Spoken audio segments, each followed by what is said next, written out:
As the birthplace of photography, it's no surprise that the history of Paris has been documented by so many wonderful photographs. The sites that draw visitors today are the sites that drew photographers as soon as the camera was invented. These photographs and the changes they trace have fascinated me for decades, and I'd love to share them with you.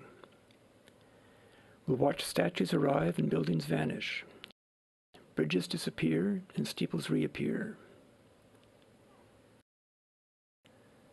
This bridge, the Pont au Change, that Marie Antoinette passed over on the way to the guillotine, was replaced in an enormous renewal project that photographers caught from every angle. A controversial program that reshaped much of Paris, but perhaps only strengthened the appeal. What is that attraction? What brings people to Paris again and again? Lovers, writers, painters, tourists, scientists, composers, and artists all arrive in Paris daily, drawn to a city that holds history in every footstep, art at every turn.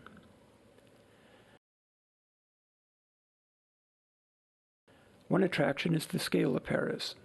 Today a huge metropolis, but for miles around, the heart of Paris is a wonderfully walkable, accessible town. No dark canyons of brick or steel. Because the center grew out, not up, the sun is never far, and landmarks and delightful surprises seem to await at every corner. Building height restrictions have been in place for centuries, with rare, garish exceptions, so that while buildings may come and go, the view is not radically different from that enjoyed by Parisians hundreds of years ago. The buildings that dominated then still dominate today. More than a few bricks have changed, of course. The infrastructure demands of energy, housing, sanitation, and transportation keep pressure on all cities to adapt. Napoleon III and Baron Haussmann were perhaps ahead of the curve in the 1850s, reshaping much of Paris to fit a new vision, a vision visitors now accept as the traditional Paris. Saint-Michel and his dragon have only been in place since the 1850s, but long enough to witness one project after another.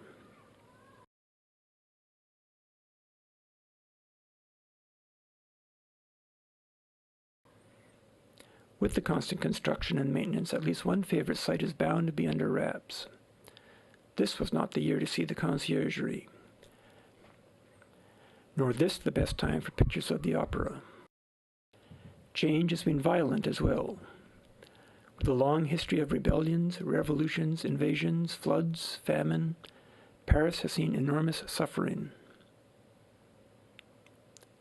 Some self-inflicted.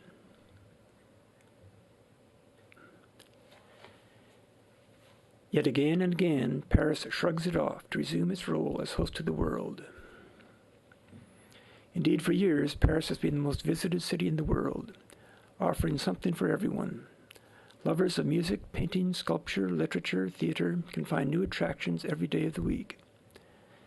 And if you have no particular place to go, Paris is a walker's paradise, rewarding the casual stroller with miles of quiet delights.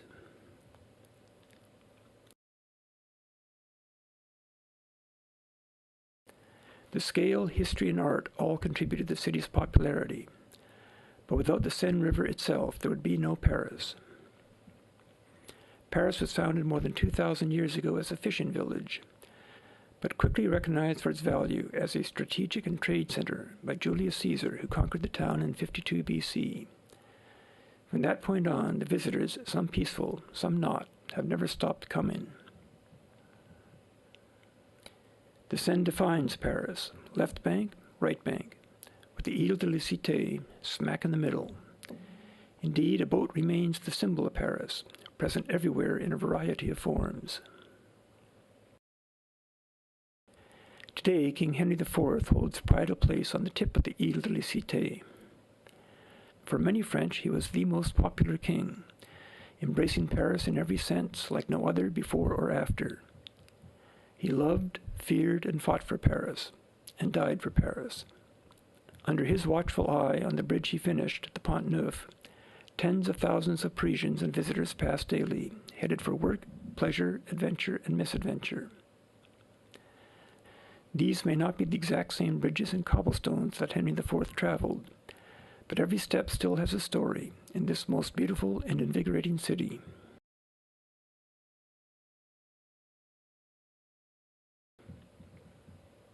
Let's get a feel for the layout of Paris before we take a closer look at a few sites. We start our course with Notre Dame, the heart of Paris for over 800 years. Future King Philippe Auguste was baptized in its foundations in 1163.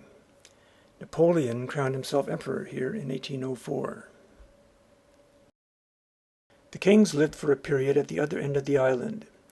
The Gothic jewel Sainte-Chapelle was built by King Louis IX in 1245 to hold relics he had purchased from the Emperor of Constantinople, including pieces of the cross and the crown of thorns.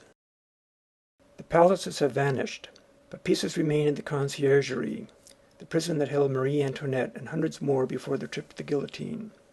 A young revolutionary later known as Emperor Louis Napoleon was also held captive here.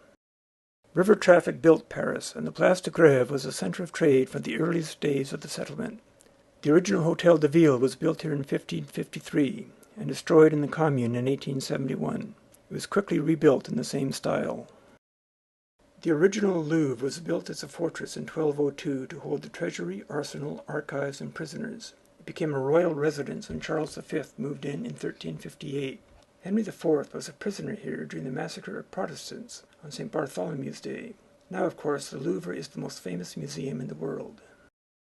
The Tuileries Palace was built by Catherine Medici, widow of King Henry II, in 1564. Louis XVI and Marie Antoinette lived here as virtual prisoners during the Revolution. Napoleon ruled from here, and Empress Eugénie fled the Tuileries as her husband's empire collapsed in 1870. The Tuileries was destroyed in the Commune in 1871. This area held food markets for centuries, but was finally organized by Louis Napoleon into a series of glass and iron halls in the 1850s. Outdated by the 1970s, the market was moved to the suburbs and replaced by an underground mall. Cardinal Richelieu left his palace to the state on his death in 1692. A young Louis XIV was raised here at the Palais Royal before the grounds were enclosed, as we see here. And one could say as well that the Revolution was raised here, with crowds urged to claim the rights of liberty, equality, and fraternity. The Bastille was built to defend the eastern wall of Paris in 1380, but saw little military action. Its occasional use as a prison made it a target on the fateful day of July 14, 1789, when the crowds captured the prison, freed the prisoners, and killed the officers in charge. Built in 1685, Place Vendôme is home to the Ritz Hotel and some very ritzy stores. Its biggest claim to fame is the column destroyed during the Commune in 1871 at the prompting of the painter Gustave Courbet. With the new government demanding that he pay to rebuild it, Courbet went into exile in Switzerland, where he died in 1877. The Place de la Concorde, begun in 1748, held nothing but tragedy for Louis XVI and Marie Antoinette. Fireworks killed over 100 during a festival to mark their wedding in 1770. They themselves were executed here in 1793, Louis in January, Marie Antoinette in October. Long undeveloped and outside the city limits, the Champs-Élysées is now the first street many think of in Paris.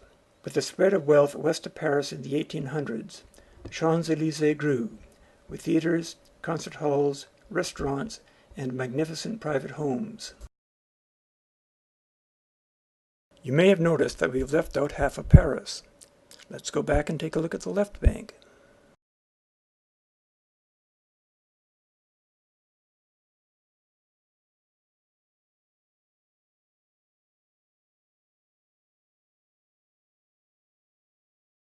Dante is said to have prayed at the Church of Saint Julien le Pauvre, built in the 1100s. The site was the junction of major Roman roads and a stop for pilgrims on the road to Santiago de Compostela in Spain.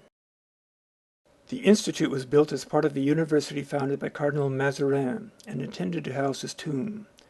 Time passed, the project dragged on, and his tomb was moved to the end of the hall. Center stage is given to the 40 members of the Académie Française. The stern facade of Saint-Germain-des-Prés once ruled the Abbey fortress outside the walls of Paris. Built before Notre Dame, the bell tower is one of the oldest in France. 2 other towers were lost in the Revolutionary era. a time that also saw a horrific massacre of prisoners held in the Abbey prison. Victor Hugo led a campaign to save the abbot's palace. The Sorbonne was founded in 1257 and had as many as 10,000 students in its days as a theology school. It held the first printing press in Paris in 1470, but declined when the ideas of the Renaissance passed it by. Now one of the top universities in the world, the Sorbonne also houses the tomb of Cardinal Richelieu. The Pantheon has known several incarnations. Begun in 1764 as a church by Louis XV to give thanks for his recovery from a serious illness, it became a temple of fame in the Revolution, a church again under Napoleon, but finally the Pantheon once and for all when Victor Hugo's coffin was brought here in 1885. Continuing the multi-purpose theme, the Luxembourg Palace began life in 1612 as the home of Maria Medici, widow of Henry IV. Her son, King Louis XIII, exiled her, and the palace passed through several royal hands.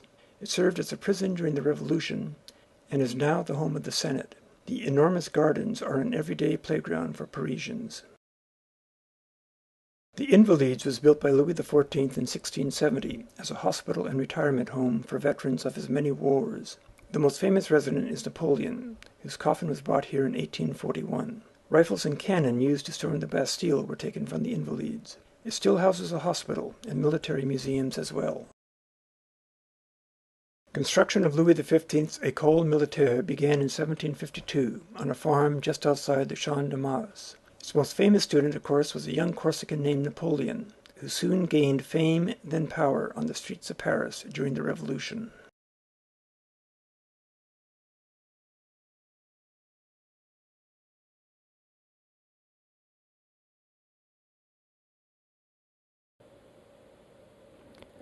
To complete this tour of the major highlights of Paris, we must recognize newcomers not on this map of 1777.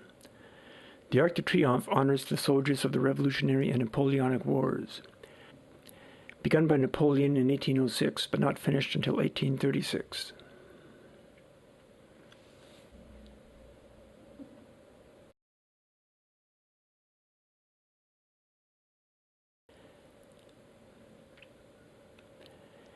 The Eiffel Tower was meant to be a temporary monument for the World's Fair of 1889.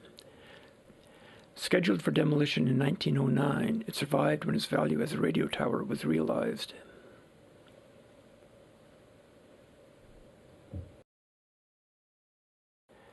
Now that we have a feel for the layout of Paris, let's move in closer. We'll start with a look at some of my favorite areas, centering on the Ile de la Cité, literally, the island of the city. From the towers of Notre Dame, we'll watch blocks of Paris vanish in the mid-1800s, to be replaced by police buildings that starred in the liberation of Paris 100 years later.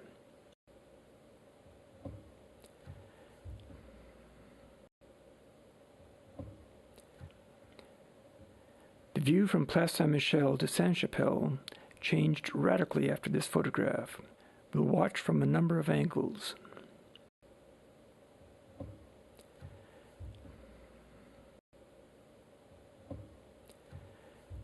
Every structure but one disappeared shortly after this picture was taken. Guess which one survived?